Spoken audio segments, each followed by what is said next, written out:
The last leaf, yes, the last leaf नाम से कहानी थी। आपने पढ़ी है वो कहानी, सुनी है? हाँ। हिंदी की एक फिल्म में पिछले 3-4 साल पहले एक फिल्म आई थी जिसमें रणवीर सिंह था, लुटेरा। हाँ, लुटेरा फिल्म में क्या हुआ कि उन्होंने 2 कहानियों को जोड़ दिया।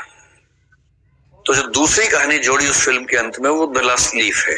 पहली कहानी जो है वो भारतीय स्वाधीनता संग्राम के समय की कुछ रोचक घटनाएं थी, उनमें से एक ली थी। क्योंकि उस घटना से पूरी कहानी बन नहीं पा रही थी तो उन्होंने क्या किया कि एक ही कहानी में 2 कहानियां जोड़ दी, तो द लास्ट लीफ उसमें आ गई। तो लास्ट लीफ की क्या कहानी है? आखिरी पत्ता, मतलब कहानी ये है कि एक पेंटर है जिसके मन में सपना है कि मैं ऐसी पेंटिंग बनाऊं कि जो पेंटिंग ना लगे। देखिए, महान पेंटिंग का एक ही कसौटी है, जो पेंटिंग ना लगे। महान अभिनय की एक ही कसौटी है, जो अभिनय ना लगे। सीधी सी बात। अब वो बूढ़ा हो गया, लोग उसको महत्व नहीं देते हैं, सबको लगता है ऐसी पागल आदमी है। वो बोलता रहता है कि अरे नहीं, मैं ऐसा मास्टरपीस बनाऊंगा। उसी जगह पर एक लड़की बीमार है जिसकी उम्र 22, 24, 25 साल की उम्र है। बीमारी क्या है समझ नहीं आ रहा, लेकिन बहुत बुरी तरह से बीमार है और बचेगी या नहीं इस पे डाउट है। उसकी तीमारदारी भी हो रही है लेकिन फिर भी नहीं बच रही। उसके मन में कंसेप्ट है, इसको दर्शन की भाषा में ब्लिक कहते हैं, ब्लिक। और ब्लिक का मतलब ये है, मेरे मन में कोई ऐसी बात बैठी हुई है जो मुझे लगता है कि सही है, बेशक अन्य तथ्य और तर्क उसे सही साबित करे या ना करे, बस मेरे मन में बैठा है तो बैठा है। जैसे वो शकी मिजाज का व्यक्ति है, अगर आपने उसके मन में संदेह बैठा दिया,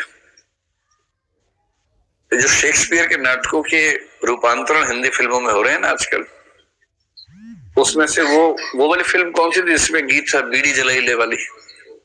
ओंकारा। ओंकारा में भी आप देखेंगे कि ओंकारा में भी अंत में एक संदेह, अगर आप किसी के मन में संदेह पैदा कर दें और संदेह गहरा हो जाए तो उसके बाद बेशक वो बात झूठी हो लेकिन उस व्यक्ति को पक्का विश्वास है कि ये बात सही है और उसी बेस पर फिर वो एक्शन लेता है, हमला कर दिया, किसी की हत्या कर दी, सब करता है। तो उस लड़की के मन में ये बैठ गया। वो जहां बैठी है, सर्दी का मौसम है, खूब स्नोफॉल हो रहा है और बाहर एक पेड़ है, बर्फ गिरती जा रही है, पेड़ की पत्तियां टूट के गिर रही हैं, कुछ ही पत्तियां बची हैं। उसके मन में ये भाव आ गया कि बस ये पत्तियां गिरना और मेरा खत्म होना, इसमें एक रिलेशनशिप है। जैसे ही आखिरी पत्ता गिरेगा पेड़ का, वैसे मेरी मौत हो जाएगी। ये उसके मन में बैठा हुआ है। उस पेंटर को ये बात समझ में आ रही है कि इसके मन में ये बात बैठी है। तो पेंटर ने क्या किया कि रात के अंधेरे में किसी तरह से वहां गया और अपने रंग और ब्रश से एक ऐसा पत्ता बनाया पेड़ पर जो दिखने में एकदम पत्ता लग रहा था, असली पत्ता लग रहा था।